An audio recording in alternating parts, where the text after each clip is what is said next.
This is a fictional entertainment story created for narrative purpose. The text came in at 11:14 a.m. on a Thursday, while I was standing at the kitchen counter in Delwood, Ohio, with my laminated vendor binder open to the florist tab.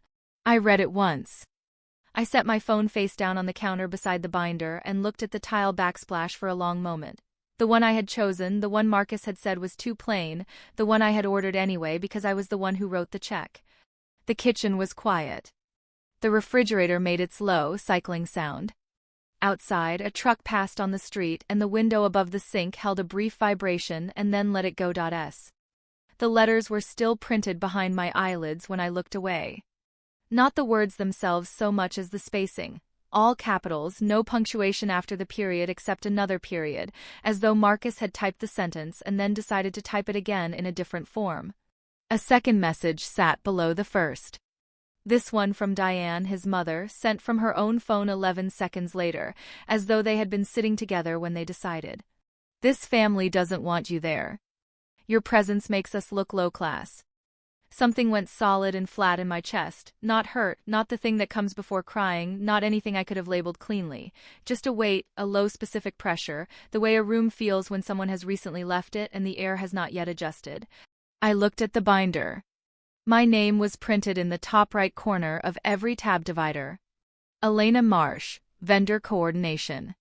Florist. Caterer. AV. Venue. Fenner and Glass. Every page. I picked up my phone. I typed, "So you're choosing status over your own wife?" Then I opened the vendor portal. I am 38 years old. I have worked in regional sales coordination for 11 years, which means my professional life runs on contracts. Who signs them, who is the named payer, what happens when the payer withdraws. I am not dramatic about it. It is simply what I know. I met Marcus Harlan at an industry conference in Columbus 7 years ago. He was in mid-level property management, responsible for a portfolio of commercial leases in the northern part of the state. He had an easy way of standing in a room, shoulders back, coffee cup loose in one hand, that made him look like a man who had nowhere better to be and was genuinely fine with that. I found it restful. After 2 years of working for a regional director who treated every conversation like a performance review, restful was what I was looking for. We dated for 18 months. We got married on a Tuesday afternoon in April. A civil ceremony, a judge named Harold Reyes who mispronounced my last name twice and apologized both times, 2 witnesses who were colleagues of mine, lunch at a Thai restaurant on 4th Street afterward. Marcus's family did not attend. Diane had a prior commitment, he said. His sister was traveling. He told me his family preferred to celebrate in their own time. I understood. I had come from a small family myself. My father, my aunt, a loose network of people who sent cards at holidays but did not organize around occasions. Big family events were not something I had grown up inside. I assumed I would learn the grammar as I went. I learned it faster than I expected. Diane lived 40 minutes north, in a house on a corner lot that she kept with the precision of a hotel. Front plantings trimmed on a schedule, porch light replaced the week it flickered, the kind of upkeep that announced itself without needing to say anything out loud. She had worked in commercial real estate for 25 years before retiring, and she had the manner of someone who had spent decades deciding which properties were worth investing in and which were not. She greeted me at our first dinner with a smile that was warm at the surface and assessing underneath. She asked about my work with the attentiveness of someone gathering information. She commented at one point that Marcus had always kept interesting company, and then changed the subject before I could decide whether it was a compliment. Over the 6 years that followed, I learned that Diane's cruelty did not arrive loudly. It arrived in the grammar, in the slight repositioning of a sentence, in the pauses before she agreed with something I said, in the way she would ask Marcus questions about our household in front of me as though I were a third party to my own marriage. She was never rude. She was, in fact, extraordinarily polite. That was the architecture of it. Marcus, for his part, moved through his mother's world the way people move through a house they grew up in, without noticing the layout anymore, just navigating by habit. When I pointed things out, he acknowledged them briefly and then returned to not seeing them. The wedding had been Diane's suggestion, offered over dinner on a Sunday in January, 18 months before that Thursday morning text. Marcus and I had been married for nearly 4 years. Diane said she felt the family had never had a chance to properly celebrate the marriage. She said it with her hands folded on the table and her head tilted slightly, the way she looked when she had already decided something and was presenting it as a question. Marcus said it was a wonderful idea. I said I would handle the vendor side. What I handled over the following 8 months was this. I found Harwick Hall on a Tuesday evening in March through a regional events database I had access to through my work. It was part of a hospitality group that owned 4 properties in the Ohio-Michigan corridor. Restored buildings, high ceilings, the kind of spaces that photograph well and require less decoration because the bones are already doing the work. I drove out on a Saturday morning to tour it alone, with a yellow legal pad and a tape measure I borrowed from the garage. I took 40 minutes of notes. I booked it before I left the parking lot with my personal card because the venue had a limited hold window and I did not want to lose the Saturday in May that Diane had said she wanted. The deposit was $6,340. I did not tell Marcus the exact amount. He had not asked. I built the binder over the following 3 weeks. It was a 2-inch laminated binder, tabbed by vendor, with a pocket in the back for physical receipts and a running summary page at the front that listed every account, every contact name, every payment made and pending. I printed my name on the tab dividers because I was the one managing the accounts and I needed to be able to hand it to someone in an emergency without explaining who to call.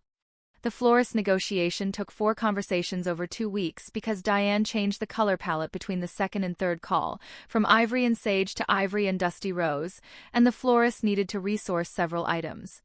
I managed those calls. I attended the final walkthrough at the florist's studio on a Wednesday afternoon and approved the sample centerpiece while Diane was at a hair appointment. The catering contract was the most complex piece. 3 past courses, a seated dinner for 140 guests, a late-night cheese and charcuterie station, a custom cake from a separate bakery that needed a separate delivery coordination agreement with the venue. I read the contract twice and flagged 2 clauses before signing. The catering company's event coordinator, a woman named Tina Bellows, told me I was the most prepared client she had worked with that season. I thanked her. I updated the binder. I set up the account with Fenner and Glass Events because Diane wanted a day of coordinator and did not want to make any of the administrative calls herself. Fenner and Glass is a boutique coordination firm with an office on Crestline Avenue, 12 minutes from my house. I met with their lead coordinator, a methodical woman named Soraya, 3 times in person and spoke with her by phone at least once a week through the spring.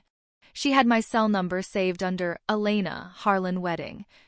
She called me, not Marcus. She never called Diane at all except once to confirm a floral preference, and that call lasted 4 minutes. Across those 8 months, the total vendor spend that ran through my accounts, not including the deposit, was $12,780. At the seating chart meeting, held at Diane's dining room table in April with a printed spreadsheet and a red pen, my name did not appear anywhere on the layout. There was a table for immediate family. A table for extended family.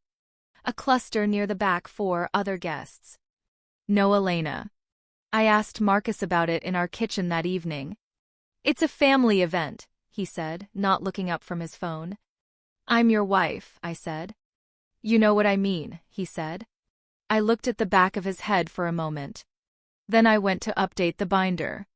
The wound arrived by text, but the real conversation happened by phone 11 minutes later when Marcus called. You need to understand the context, he said before I had finished saying hello. I'm listening, I said. Tell me the context. My family has an image. People Diane has known for 30 years, her colleagues, her social circle. The way things look at an event like this matters enormously to them. The way I look, you mean? Not exactly. It's more about fit. About whether someone can hold themselves in a formal environment without making it about themselves. I organized the formal environment, I said. There was a short pause. That's a logistical contribution. That's different from. Whose name is on the contract at Harwick Hall? Elena. Whose card processed the $6,340 deposit in March? That's not the point. His voice was still even. Still warm. The voice he used when he was managing a conversation rather than having one. This is about the family being comfortable on the day. It's about things going smoothly. And my presence prevents that. You make people tense, he said. I know that's not what you want to hear. But Diane feels, and I think some of the extended family shares this, that you have a way of centering yourself, of making your contributions visible in a way that can feel like a challenge. I stood at the kitchen counter. The binder was open in front of me, still on the florist tab. You're describing my competence as a social problem, I said. I'm describing the perception, he said. I can't control perception. You can choose not to endorse it, I said. There was a pause. I'm going to put my mother on, he said. I think it would help if you heard it from her directly. There was a shuffle, a brief silence, and then Diane's voice arrived on the line like a change in weather, the same temperature as always, carrying no visible front. Elena, she said. I'm glad we can have this conversation. Go ahead, I said. I want you to know that everything I'm about to say comes from a place of genuine care for Marcus and for this family's well-being. She paused briefly, the way someone pauses who has rehearsed the pause. This celebration represents something. The people who will be there, they have known Marcus since he was a boy. They have watched this family build something. And the impression we make on that day carries weight for years. I understand, I said. What is it about my impression that concerns you? It's not any one thing, she said. It's a combination. The way you handle yourself in group settings, you can be very direct, which some people read as aggressive. You have a way of referencing your own contributions that can come across as scorekeeping. And frankly, Elena, there are people in this family who have never quite understood what Marcus thought was the right match. The silence lasted about 3 seconds. Someone at his back, I mean that with love, she said. I've always thought you were capable, but capability and compatibility are different things. Some people contribute best from behind the scenes. There's real dignity in that. I actually think you might be more comfortable not being there if you're honest with yourself. She let a small pause settle. I do worry sometimes that you fail to appreciate what this family has offered you. All the ways we've included you. It strikes me as a little ungrateful, honestly, to make this into a conflict when we're simply trying to have a peaceful day. The word landed in the space between us and stayed there. I see, I said. I knew you'd understand, she said. You've always been pragmatic. That's one of the things I've genuinely respected about you. I appreciate you being direct, I said. Of course, she said. That's what family does. It is, I said. I'll take care of the rest. I ended the call. I set the phone face down on the counter. The kitchen was the same kitchen it had been 20 minutes before. Same tile backsplash. Same binder on the counter, still open to the florist tab. The refrigerator cycled through its low sound and stopped. Somewhere down the hallway, a door was resting in its frame at a slight angle. The way it always rested, a little off the sill, the way it had done since the week we moved in and Marcus said he would fix it and never did. I had organized 62 vendor calls across 8 months. I had attended walkthroughs, fielded revision requests, flagged contract clauses, and coordinated a delivery agreement between a bakery and a venue on behalf of a celebration to which I had not been invited. I had done it the same way I did everything. Quietly, methodically, because it was the kind of work that required someone with the patience to read the fine print and the discipline to keep the records clean. The binder was still open to the florist tab. I looked at it for a moment. Diane had changed the color palette between calls 2 and 3. I had managed that. I had managed all of it, from the first database search in March to the centerpiece walkthrough, from the catering clauses to the payment portal, without anyone noticing the specific architecture of what I had built, because that was how I had built it. Quietly. Precisely. With my name on every line that mattered. The silence in the kitchen had the particular quality of a held breath. Not suspended, exactly, just paused, the way air pauses before a pressure system shifts. Then I moved. I ended the call at 11:47 a.m. I set the phone on the counter. I stood at the counter for 10 seconds without moving. I picked up the vendor binder and moved it from the counter to the kitchen table. I sat down. I opened the binder to the front summary page. I read down the list of vendors, their contact names, their account numbers. I closed the binder. I got up and poured my cold coffee down the sink. I rinsed the cup and set it in the drying rack. I went to the kitchen table and opened my laptop. I logged into the Fenner and Glass client portal with my credentials. I found the Harlan wedding file. I opened the payment history tab and looked at the list of transactions. I picked up my phone. I called Fenner and Glass. I spoke with Soraya. The call lasted 3 minutes and 40 seconds. I called the florist. The call lasted 2 minutes. I called the catering company and asked for Tina Bellows. She was available. That call lasted 4 minutes. I opened my email client and wrote one sentence to the AV vendor. I sent it. I closed the laptop. I picked up the binder. I put it in my bag. I put on my coat. Outside, the street was ordinary. A neighbor's car was running in a driveway. 2 doors down, someone had set a potted plant on their front step, something low and winter-hardy that had been there since October and apparently intended to stay. I walked to my car. I got in. I set the binder on the passenger seat, its spine toward me, the laminate catching the gray morning light through the windshield. I put my hands on the wheel. I drove to Crestline Avenue. The call came to Diane's house on a Saturday morning, 2 days before the wedding. I know the shape of what happened because Marcus's cousin Petra was sitting in Diane's living room when the phone rang, and because Petra texted me a voice note at 9:58 a.m., 20 minutes after the call ended, that lasted 4 minutes and 30 seconds and included, at one point, Petra setting the phone down to collect herself. What I know is this. Diane had called Harwick Hall on Friday afternoon, the day before, to add 2 late-arriving guests to the final headcount and to ask, in passing, whether the deposit on file could be transferred to her own account for organizational simplicity.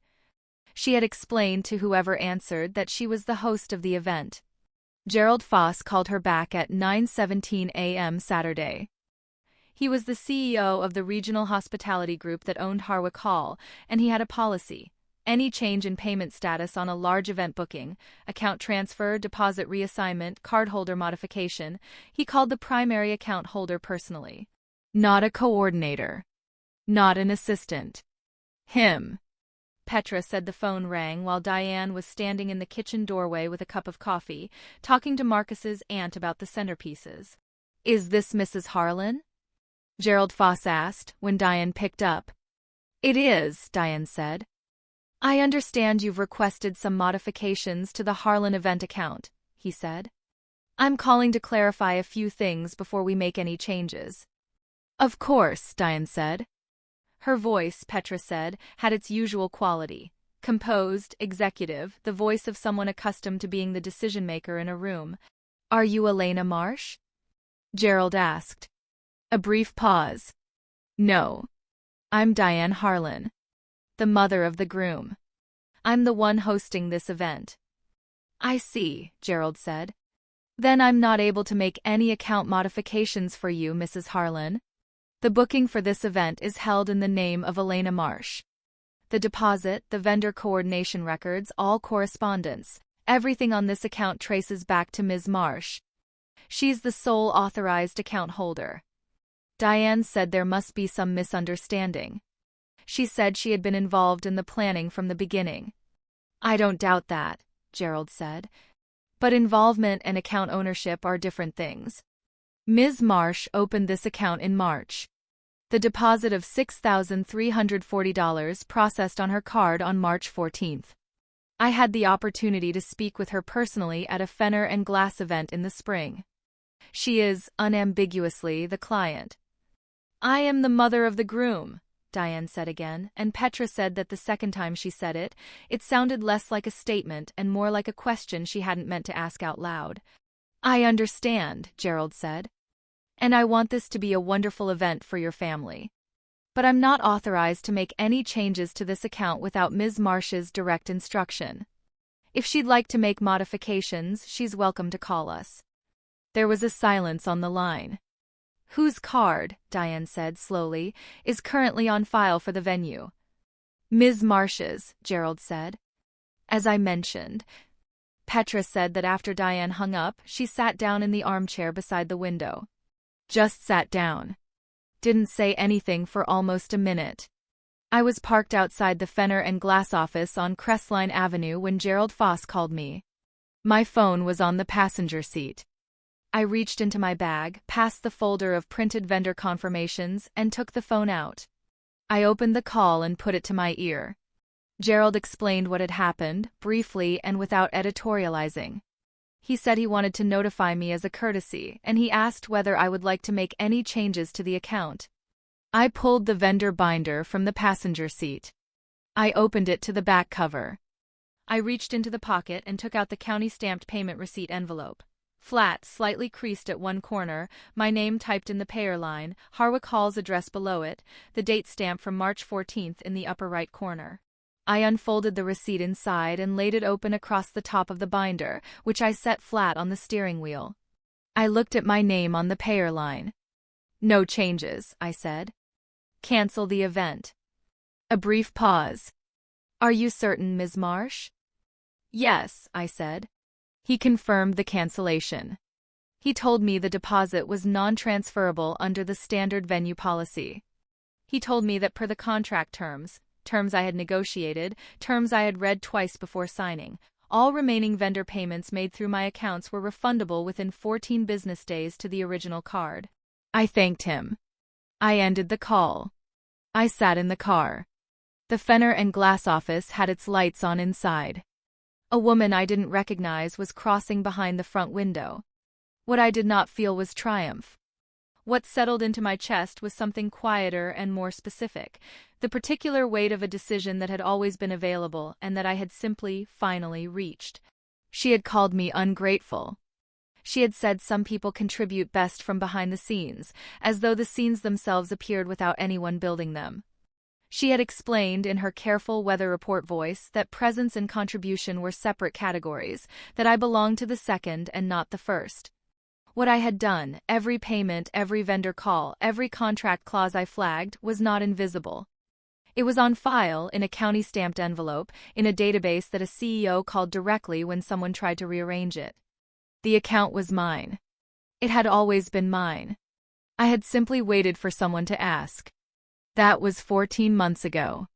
I kept the binder. It lives now in the second drawer of my home office desk, the desk I moved into the spare room in September, when Marcus and I formally separated, and which became my desk alone when the house on Crestline Avenue sold in February. My share of the equity came to $874,500 after fees and commission. I put it in an account with only my name on it and chose a financial advisor who asked for a list of my priorities and then listened while I gave them. The binder has a new front summary page now. The tab dividers still say Elena Marsh in the top right corner. I have not replaced them. There did not seem to be a reason to. I use it for my own projects. In March, 14 months after I sat in a parking lot on Crestline Avenue with a stamped envelope open on the steering wheel, I signed a contract to purchase a house in Delwood, a 1960s ranch with a detached garage and a backyard that had been neglected for a few years and was waiting patiently to become something. The contract has my name on it. The mortgage has my name on it. Diane called once, in November, 8 days after the separation paperwork was filed. She left a voicemail at 9:43 a.m. Her voice had the same temperature it always did, smooth, careful, composed. She said she hoped I understood that the family had never meant for things to go this far. She said she thought a conversation might help. She said she believed I was the kind of person who valued resolution. I sat in my car in the driveway and listened to the full message. Then I put the phone in my bag and went inside. Marcus texted once in December. 4 words, "How are you doing?" No question mark. I did not reply. What I know now, standing in the detached garage of my new house with a contractor's estimate in one hand and the binder tucked under my arm, is that the account was always mine to close. I had built the thing. I had paid for it. The only question had been how long I was willing to let other people treat the payer line as a blank. Not every debt is money. But every debt has a name on the record. The binder is in the drawer at the end of the day. My name is still on every tab. If you know someone who needs to hear this story, send it to them. It might be the one thing they need today.